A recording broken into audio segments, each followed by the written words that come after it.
Being barren is emotional and painful. Most women end up losing the respect and love of their husbands and finally get divorced, although it takes both a man and a woman to bring a child into this world. Infertility affects men and women equally. Such is the story of Ida Nkolimbo, who has further lost respect of her family for her inability to conceive. Mine it was meant to be a beautiful story because we met in 2005 when we were staying in England. Me and him fell in love, and we returned in 2008.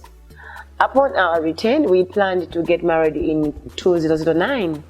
And on 14th February, which is Valentine's Day, a very romantic day, we got married. I was marrying my best friend, a man who had chosen me amongst all the ladies he could have chosen in London. Well, we had a year that we didn't try for a baby because we wanted to settle back into Malawi. And then a year later, we started trying for a baby. That's in 2010. And then that year elapsed. I didn't fall pregnant. In 2011, I thought of seeking medical help. So I went to meet a gynecologist who sent me for a procedure that is made to check if the fallopian tubes are passable.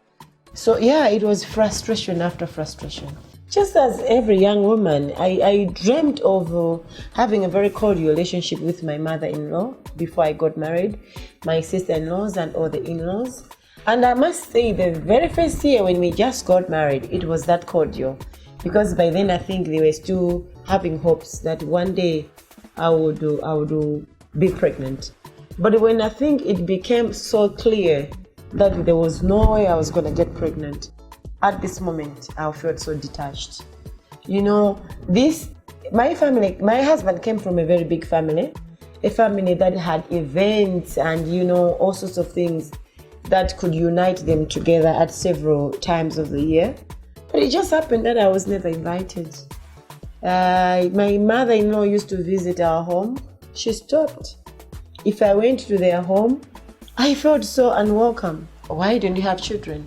A lot of speculation goes around. Being a young woman, you know, they start thinking of what has been your background like. Most people think for a young woman not to have a child, there's nothing biological they think about. They always think probably you misconducted when you were younger. Probably you had several abortions that ended up damaging your anatomy, which is contrary in most cases. The very time I visited a gynecologist and told me that you can't have a baby because you have a biconward uterus, I came back and told him exactly that. So I've always said that probably that was my weakness. But I wasn't going to lie to him to say, oh, the doctor says we should go on medication or we should give it up. I told him that, and immediately after telling him that, he became a different man.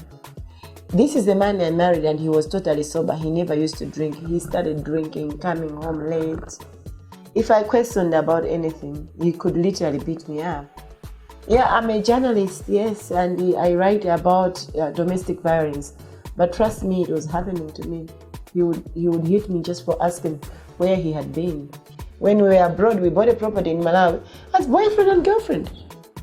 And to the extent that he even sold the house that we were living in because he insisted he didn't want a shared property with me. Life didn't stop because I don't have a kid, you know. And when you don't have a kid, maybe you have a little bit more space. In my case, I stay with two girls, you know. Girls that if I didn't have, maybe if I had my own kids, I couldn't have brought them into my home. But these are now my kids.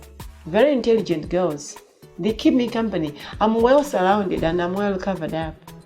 So, yeah, much as in Africa, in Malawi, children are taken as the only achievement, the only goal that every woman should have. I haven't had children, but I'm very happy. So while society is trying to degrade you for not having a child, a matter that you've got very little control over, you know, you cannot play around with the chemicals and the anatomy to make sure you conceive. Matters that you can't control. Why not focus your energies on matters that you can control? Matters of finance, matters of education. Those are matters you can control. So that's what I've done. I've shifted my energy.